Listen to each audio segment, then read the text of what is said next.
আমার একটু ভয় ভয় লাগছে, কারণ জঙ্গল কাটো কাটো, জলে পড়বি তো। মাছ খেয়েই তো কলা কাটি ফেলবেন তো তুই। ফের ভয় করে। আরে সে তো আমারও করে, ওই জন্যই তো হাতে এইসব নিয়ে আসি। এই কচু নাকি হ্যাঁ, এই কচু খাওয়া যায়।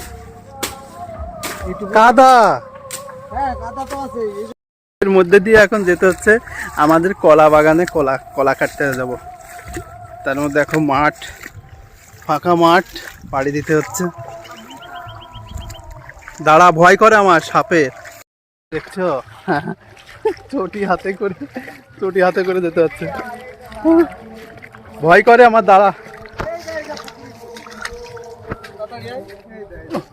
সাপ ওই দে জলের মধ্যে।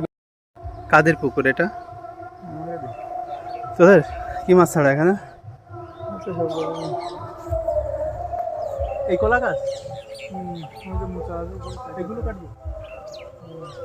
চল। তোকে চটি পাই দিয়া লাগবে না? না, আমার ছোট ছিঁড়ে রাখলাম, খালি পায়েই থাক। এখানে রাখলাম ছোট। আমি এদিক দিয়ে আসবি তো আবার। ওই যে মাছা করা ওখানে দেখিস, এই মোটা মাল। শেনেক শালা আমার এগুলোর পোঙা মারে মাছগুলো। মাছ খেয়েই তো হেলদি হয়ে আছে একদম। আমরা মোচা কাটতে এসেছি কলার। কতগুলো কাটবি? দেখি কয়টা আছে তার পাশে। যোগ ফোক নেই তো? জলে থাকে না যোগ, চোখ ডাঙায় থাকে। আমাদের এই জায়গায় তো নেই। চল দাঁড়া যাবো। আজকে ওয়েদারটা খুব সুন্দর।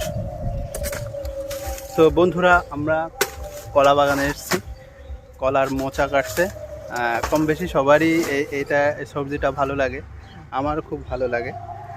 তো দেখো কিভাবে আমরা মোচা কাটি, সেগুলোই দেখাবো।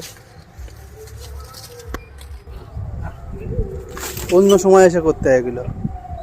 আমার একটু ভয় লাগছে, কারণ জঙ্গল তো, এখানে সাপের ভয়টাই বেশি করছে, যেহেতু পুকুর পাড় এবং চারপাশে মাঠ, ধানের জমিতে বেশিরভাগ সাপ দেখা যায়। কলা বাগান, আর এখানে পুকুর, মাছ খেতে আসে অনেক সময় সাপে। কেবলই একটা গেল। তবে এখানে খুব ঠান্ডা, প্রচণ্ড ঠান্ডা। কাটো কাটো, জলে পড়বি তো। সে পড়ুক, তুলে নেবো না, ভাসে যায়। আরে ভাসে তো বাড়া। কলা কাটে দিস না, দেখিস?